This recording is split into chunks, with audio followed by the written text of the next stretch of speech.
let's go to the bowls. Now, I do know a couple of bowl games and a few lines.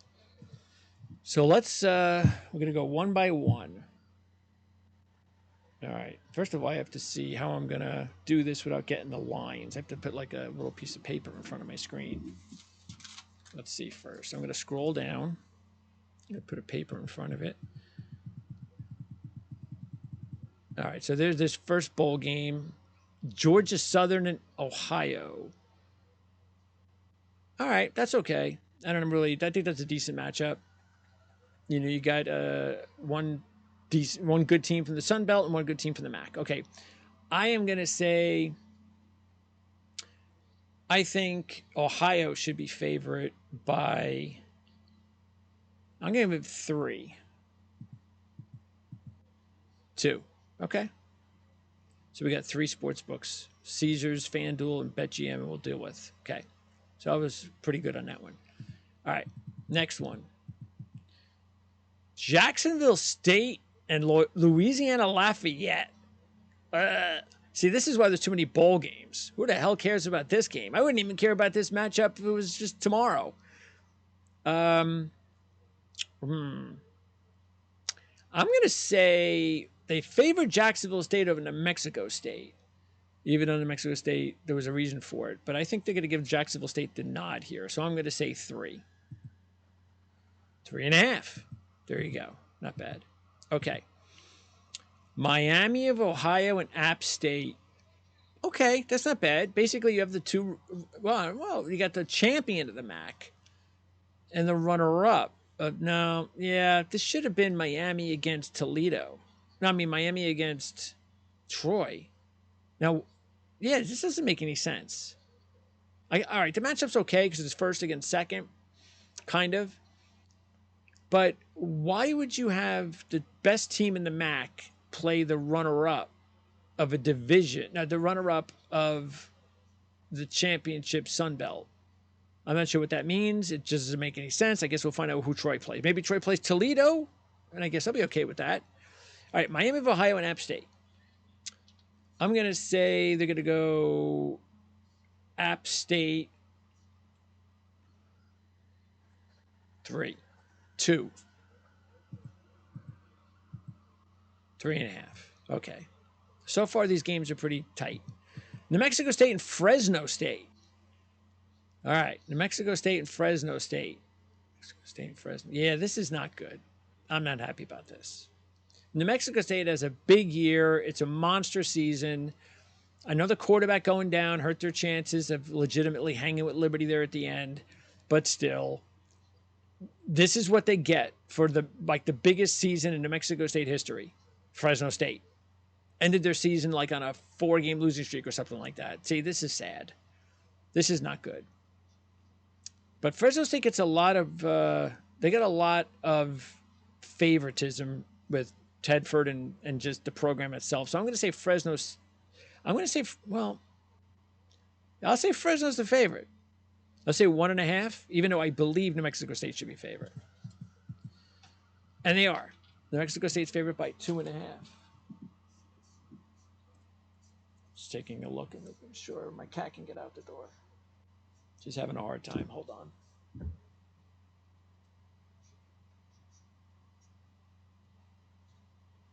Okay. All right, I'm back. All right, here we go. Next one. UCLA and Boise. All right, I'm okay with this. This ain't not bad. It's all right. Okay. Little West Coast magic there. UCLA should be, well, then again, no. See, I'm not happy about this. I just thought about that. I can't even believe Boise State was the champion in the Mountain West. First of all, I thought San Jose State, as much as I was favoring UNLV all season, as you know, I also started to favor San Jose State. I'm a big Brett Brennan fan. The fact is, San Jose State should have been in the championship game, and San Jose State was the best team in the Mountain West this year. But they didn't have a chance to prove it. Why? Because of politics and tiebreakers. So I'm going to go ahead, though. Look, still, they were the Mountain West champs, and they ended up playing a middle-of-the-road Pac-12 team. Shouldn't the Mountain West champs play either another champ like SMU, or shouldn't they play Troy, or shouldn't they play a second or third place team from the Pac-12? Not UCLA. So again, bad matchup. I'm going to go ahead and say UCLA favored by 6. Holy malus, 1.5.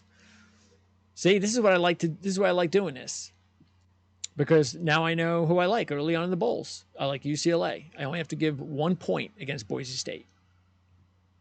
Obviously, a lot's going to come into play regarding who's going to play, who's not going to play, who's injured, who's not injured.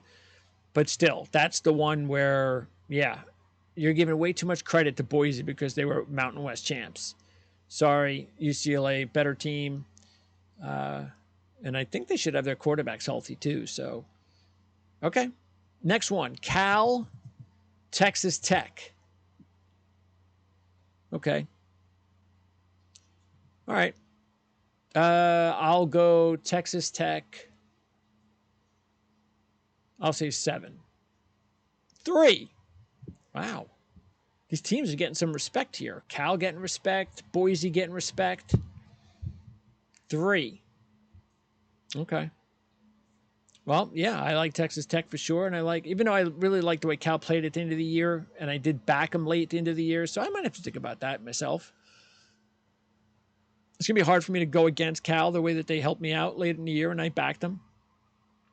Definitely taking UCLA, though. All right. Western Kentucky and Old Dominion. How did Western Kentucky... Oh, they were bowl eligible? Okay. Well, they weren't very... They were preseason favorites, I believe, in the Conference USA. So not a great season. But Old Dominion, if you don't know how they got into how they won that game, check out the video. Especially if you have ESPN+. Watch... I'm sure they have some video clips of it as well on YouTube, probably. But it was an amazing end of the game how Old Dominion came back down 3 touchdowns early to Georgia State and won that game. Especially late, last play of the game, they won the game. It was crazy for bowl eligibility. I'm going to say, I think Old Dominion should be the favorite, but Western Kentucky, they got the quarterback. They might favor Western Kentucky, so I'm going to say Western Kentucky 3. They did favor Old Dominion. All right, it's where I thought it should have been. All right. Texas, San Antonio, and Marshall. Texas, San Antonio, one of the best teams in the best Group of 5 conference in college football, plays Marshall, who needed to win a game in the last game of the regular season to become bowl eligible. This is exactly what I'm talking about, how ridiculous these scenarios are. These pre-set up, well, you got to have AAC number whatever against Sun Belt whatever, and if it doesn't work out, then this team has to fit in this spot. This is a terrible matchup for Texas San Antonio. Absolutely. What do they have to prove against Marshall? Texas San Antonio should be a favorite by, I'm going to say 6, 9. Good for them. Right there, it just shows you they're a 9-point favorite. Nice matchup. We got screwed, Texas San Antonio. All right, South Florida gets in late. Good for them. Of course, you know that they also gave Alabama a game. Don't forget about that. Don't forget about that. That was a game in the 4th quarter with South Florida, Alabama. That's how great Alabama was this year. Syracuse got in late. 2 teams becoming bowl eligible late. Syracuse has a new coach. South Florida's got a new one from last year. So anyway, I'm going to say they're going to put Syracuse as the favorite. I think South Florida is the better team now. I'm going to say Syracuse 3. 3.5. Let's move on. Oh, look, and that game is also down at Boca, which also should be a little bit more of an advantage to South Florida. All right, Georgia Tech and Central Florida. Okay. Let's see. Who do I think is favored in this one? Just love what Georgia Tech is doing. Central Florida, they're Mazan's got a good thing still going there. They're going to be the first one of those teams to, those newbie teams to kind of do something. They're gonna put Central Florida as the favorite, even though Georgia Tech is with the Power 5. I think they're going to, because Vegas has been all over Central Florida this year. So I'm going to say Central Florida 3. But I do like Georgia Tech better. I think Georgia Tech's a better team. 4.5. Oh, I like that. Definitely like, it's at Raymond James. So maybe they're going to give them a little home field kind of deal there. But still, Georgia Tech, I like that one. Arkansas State and Northern Illinois. Here's a game nobody cares about. Northern Illinois, Arkansas State. Wow, this is bad. I'll say Northern Illinois. Jesus, I don't know, man. 3.5. Arkansas State won. Very good. That was the way I would have went anyway. Yeah, I mean, I was really very surprised how that team turned things around. They looked awful early on this season, but Butch Jones, I've always been critical of Butch Jones. I think this might have been his best coaching job ever. So I like Arkansas State in that one. Troy, the Sun Belt champs, and Duke. See, I don't like this game because I kind of would have liked to have been behind Troy. And there's the Duke team that I've been behind all year. But Duke's coach is now gone. He's gone. That's going to hurt him. And Troy's coach, Summerall, we've been talking about him the last few weeks, is the most underrated head coach in college football. I think Troy's probably going to win this football game. But the line, wow, this is interesting. Where's the game? I don't even know these places. Duke, I'll say they'll favor Duke by 3. Troy by a touchdown. Wow. They are really into Troy. Now, I respected them big time, but they're a touchdown favorite against an ACC team. Wow. Having Elko out, it could be a big blow, no question. But we'll keep an eye on Summerall. I wonder if he's going to get a job opportunity. So let me put it this way. If you hear that Summerall may be interviewing somewhere, I would jump all over this line because the money line would be nice. Because if Summerall leaves, I would be all over Duke. All right, James Madison and Air Force. And James Madison had a magical season. Again, their superstar defender is out. Air Force just floundered down the end. This is going to be in a few weeks, so maybe they get their quarterback returning, which would be huge. But James Madison will be the favorite. I'll say they're going to say James Madison 7. 3. Nah. Not again, if anybody paid attention to the way Air Force was playing at the end of the year. Now, they get their quarterback returning is going to be significant, but James Madison has had a great year. I didn't even realize they were eligible for a bowl game. I thought that whole eligibility thing was about not even playing in a bowl game. Anyway, what do I know? But yeah, I definitely like James Madison in that one. All right, Georgia State and Utah State. Georgia State, I don't believe, won a game after they became bowl eligible. So I think they ended their season on a 5-game losing streak. They were the team that blew that 3-touchdown lead against Old Dominion. Utah State, Anderson is just a heck of a coach. And I really think that's going to be the edge there. I know Elliott's done a fine job coaching Georgia State, but so I'm jumping all over Utah State in that game. But the odds, I'd probably have to say Utah State. We'll call Utah State a favorite by, I don't know, 4? Georgia State favored. They haven't won a game in like 2 months. And they're going to put them the favorite. Now, we do have to keep in mind Utah State's dealing with a lot of injuries. That's definitely important. But this game is being played in 3 weeks. So look, you got to look at the injury report for this one. If Utah State looks like they're going to get their players back, I'm all over Utah State. Obviously, if they have all their key guys out, that's different. But if they have a majority of their starter key players playing in this game, I would be all over Utah State. Okay. South Alabama, not as good as last year's team, even though they beat Oklahoma State. Eastern Michigan, Creighton just continues to do a great job with so little there. But South Alabama would be the heavy favorite here. So I'll say 7. 15! What a great matchup. 15. Yeah, that's a little much. I'll give Chris Creighton the benefit of the doubt that he'll find a way to keep that lower than 15. All right, next one. Utah and Northwestern. We loved Northwestern at the end of the season. You know we did. Absolutely loved them. We capitalized on their games. They were one of our top plays towards the end of the season. So you know we really liked them. And Utah kind of looked late in the season like they ran out of gas and all that. They were playing behind the 8 ball with the key injuries to start the season, including a quarterback. I am good, but Utah's still Utah. So I'll say Utah. How much are they going to respect Northwestern? No, I'm not sure they're going to respect them that much. I'm going to say Utah 7. 7.5. Okay. Yeah, it's about right. But I like Northwestern. They're playing. They're so confident right now that I think they'll keep that a 1-score game and maybe even have a chance to win it late. Coastal, I wonder if McCall will come back. I hope he does. I wonder if he'll go to the NFL draft now. I'm not sure if he's eligible, if he's run out of eligibility, though. So we'll keep an eye on that.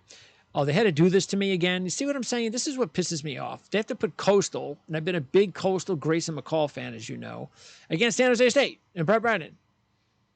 Crap. Worst possible matchup. I wanted to root for these teams with separate games. I'm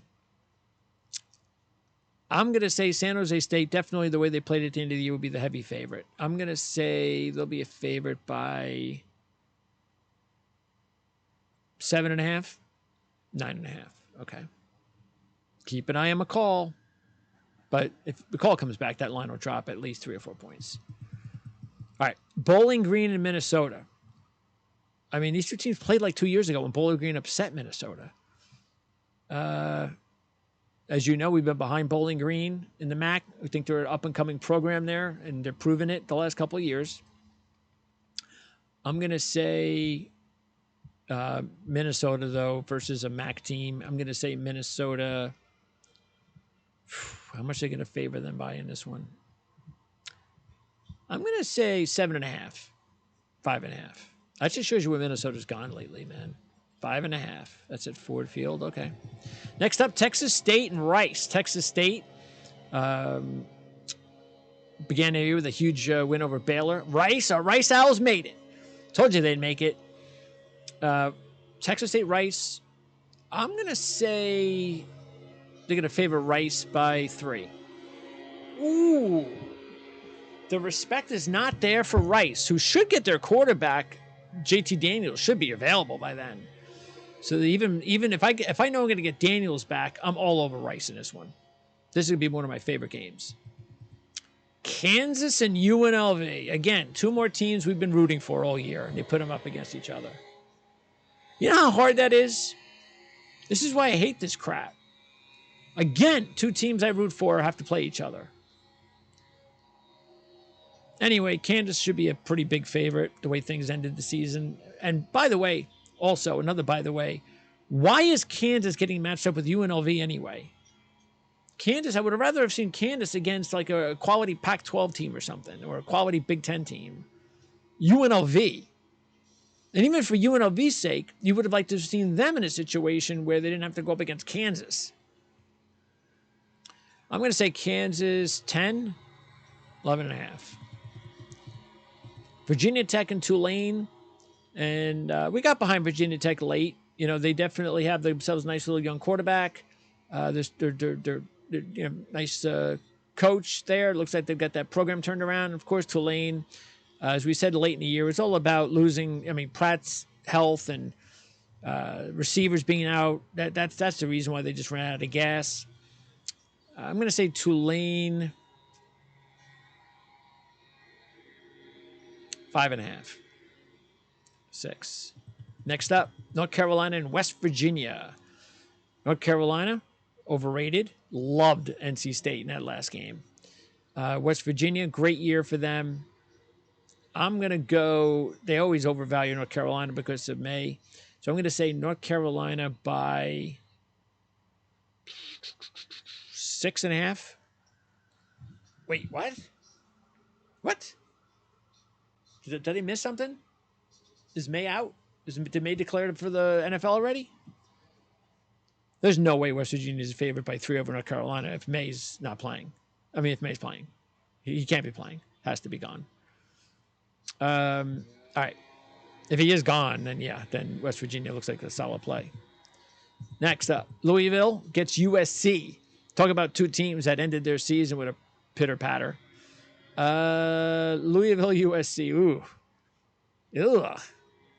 Ugh. I'm going to say USC 3. Wait, what? Oh, see, again, this is the same thing. See, these are the things I'm talking about. I'm assuming they're thinking May's not playing and Caleb Williams ain't playing. This is why this is crappy. There's no way they're an 8-point favorite if Caleb Williams is playing. Make sure you know for sure if a player is playing or not. Because I'm telling you right now, it's worth the gamble. If you think, now Caleb Williams ain't coming back, but it's worth the gamble. First of all, even if it doesn't come back, who says he's not playing a game? I mean, I wouldn't. Why would you? But just, I'd keep an eye and if just find out if the players, if you think the player is still saying something like, I don't know, I think I'm playing, or I'm leaning, I'm not sure, I haven't made my decision yet. It might be worth a gamble. Just that would be the gamble right there. That maybe he's playing, and I'll take the. I mean, for North Carolina, not as much because the line's only 3. But for say for USC, Caleb Williams, I'm not saying he's playing, but let's just say if you thought that there was a possibility that he could, and he hadn't announced yet that he wasn't, then I'd just jump on the money line early, just in case. Maybe put a parlay in there. And then who knows? Maybe you get lucky and you win anyway with the backup quarterback, because whoever USC's number 2 quarterback is, I'm telling you right now, he's going to wind up being a good quarterback next year. He's going to be a top recruit. Because Lincoln Riley's not going to he's not going to go from Caleb Williams to like a 3-star quarterback. All right, Texas A&M and Oklahoma State. And yeah, okay, this may not be a bad matchup. And A&M with a new coach, Oklahoma State. I'm going to say Texas A&M will be favored in this game by, I'm going to say 6-4. Okay. SMU at Boston College.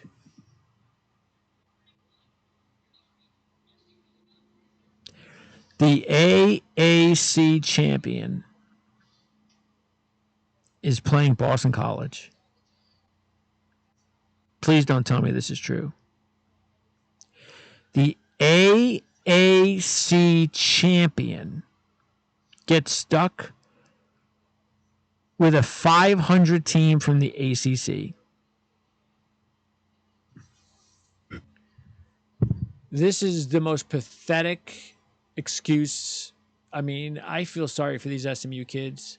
They had such a great year, and to reward them, you get Boston College. You've got to be kidding me. I don't know, SMU 14, 10. All right, once again, you put 2 teams that I've been backing late against each other. I've been backing K-State for the past few years, and North Carolina State I've been backing late. I'm a huge Peyton Wilson fan. Love him. See if he plays or not. I'm going to say Kansas State. They've been disrespecting NC State, so I'll say 5.5, even though I think it should be 3. Right in the middle, 4.5. Arizona, Oklahoma. All right, this is one I like. Arizona, one of our favorite little teams. They ain't going to be a little much longer. I like this. This is a matchup I like. Oh, is this the Texas Bowl or something? All right, Arizona, Oklahoma. And, I love this. Because Oklahoma is going to get the benefit of the doubt with the odds makers. So I'm going to say Oklahoma, probably not that much, though. I think they understand where Arizona's coming from. I think it should be 3. Oklahoma. I wonder if they're going to make Oklahoma a touchdown favorite, though. I don't think so. They can't, right? I'll say 3. Oh, look at the respect they gave Arizona. I did not expect that at all. They actually gave Arizona the proper respect they would do. Good for them. Good for them.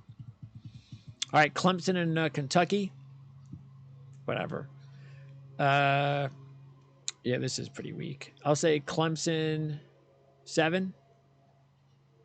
Bullseye. Oregon State and Notre Dame. Isn't this a rematch? These two teams play last year? Did they? All right, I'm going to say Notre Dame. Jonathan Smith's gone. Why did he choose Michigan State of all teams? Did he really have nowhere else to go but Michigan State? I don't understand that.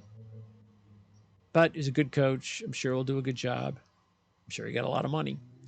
No, yeah. If Jonathan, I don't know if Jonathan Smith's there. So if he's not, I guess he's not.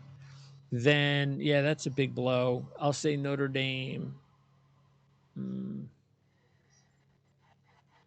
4, 5, 10.5. Just because the coach is gone? Oh, I love Oregon State in that one. Definitely. I mean, that's a money line that I'm going to be juicy all over. They're going to be motivated for that. All right, Memphis and Iowa State. I'm going to say, that's not, okay, that's all right. Iowa State, I'll say 6, 7. Missouri and Ohio State, I like this matchup. I did know about this matchup. Not the line, but the matchup. I like this game. All right, I'm going to say, because Kyle McCord's in the transfer portal. How crazy is that? I'm going to say Ohio State 7, 2.5. I am shocked that they're giving Missouri that much credit. I mean, is that because McCord? I guess. And maybe Marvin Harrison's not going to play. Yeah, that's probably what it is. Quarterback's out, wide receiver. Yeah, because Ohio State does this. You know, they're not going to play their players. They're all, the guys that are going to go for the NFL aren't going to play. So that makes sense. And by the way, if there are a lot of guys that aren't going to play, I think Missouri's a good pick in that one. Ole Miss and Penn State knew about this matchup. I'm going to say Penn State 3, 4. Auburn, Maryland. Ooh, ah. Yeah. I'm going to say Auburn.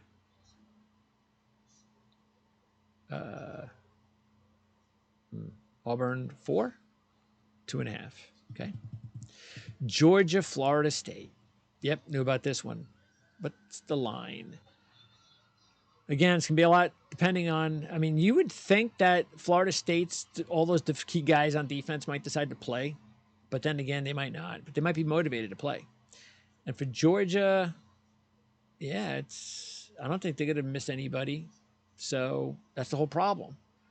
I'm going to say Georgia, backup quarterback, Florida State.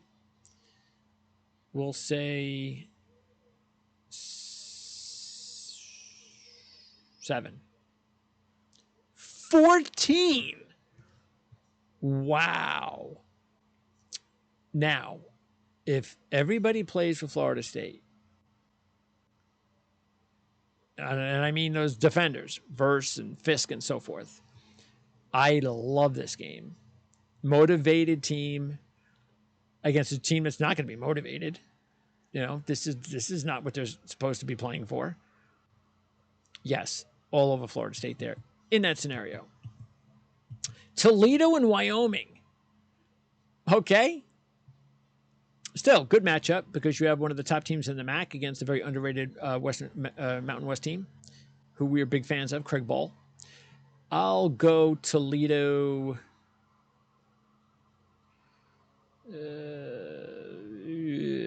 Toledo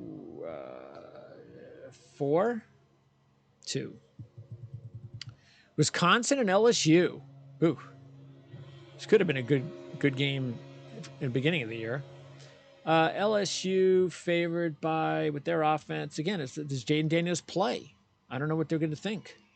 Maybe they think he doesn't, but I just have to go by everybody's playing, so I'm going to have to say the line probably should be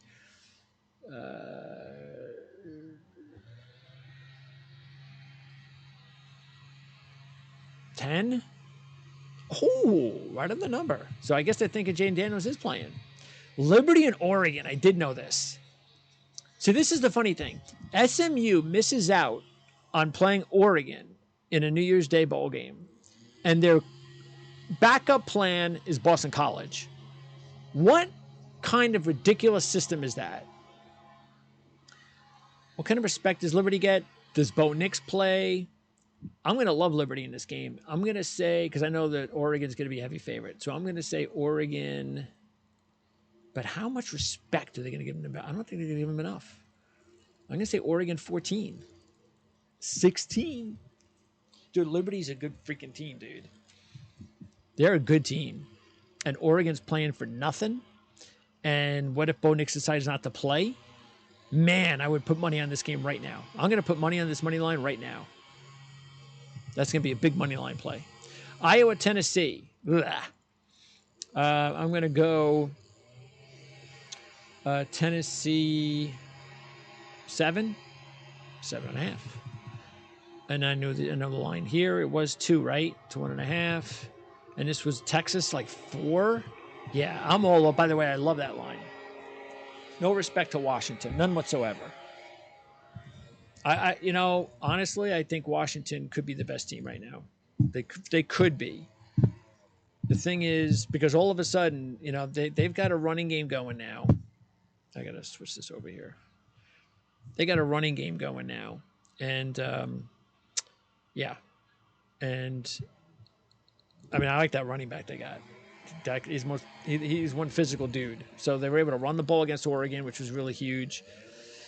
The Steve Sarkisian Bowl, but I definitely like Washington over Texas. So I don't know if I can take Michigan against Alabama. When it's all said and done, though, I think I might put Washington in as national champs. That's how I'm leaning towards right now. Anyway, that's going to wrap it up. We'll be with you next, hopefully, probably tomorrow to do our NFL trend show. We'll go over all the lines for the NFL. We'll go over all the key trends to keep an eye on. So that'll be recorded between Tuesday and Wednesday of this week and every week for the rest of the regular season. There'll be no college football show this week with Mark Lawrence. Mark and I will talk more NFL and college football starting next week. And then we're going to start popping up all sorts of shows here on the Our-Lads Football Network. It won't just be myself. You'll see more videos from Dave Syvertson, and we've got some others that'll be contributing as well here soon. So make sure to subscribe so you don't miss all these videos. There's going to be a ton of videos coming out, especially oriented towards the 2024 NFL Draft. But anyway, I just wanted to do this live so I could I was going to do it anyway, so why not share it with you? Oh, and yes, as I said, make sure to subscribe.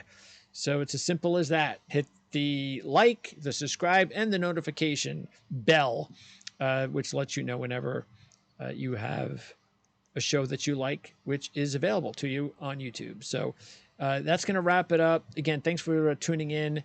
No more college football talk on this show for this week, but I will talk college football. I have a segment I do on the round table with Mark Lawrence and Jim Feist, some of the best all-time handicappers that you're ever going to find in the industry on the Playbook Experts, on the Playbook Experts YouTube channel. We record that on Wednesdays, so it comes out every Thursday morning on Playbook Experts. So check that out. I'll talk college football on that show, and that's it. I'll be back next week to talk college football with Mark Lawrence. I'll also start to, I'm going to be putting together mock drafts for each team real soon. So stay tuned for that. Not sure when I'm going to be putting them out, but I'll be putting them out soon enough. Early mock drafts, obviously. And I'm not going to I shouldn't even call it a mock draft. I'm just going to take a look at where they may be picking in the first round and what they may be picking. And some of the key needs even before free agency. By the way, Dave Syvertson and I are going to go all over this in depth when we get together soon. But we'll just be working on that just to give you a little early heads up before the regular season even ends. So that's coming up soon too. And anyway, just subscribe, man, because you're going to be a ton of cool videos and all sorts of great content that you don't want to miss that we're going to provide for you here, especially for the NFL Draft. So we'll catch you next time here on the Our-Lads Football Network on the Our-Lads YouTube channel.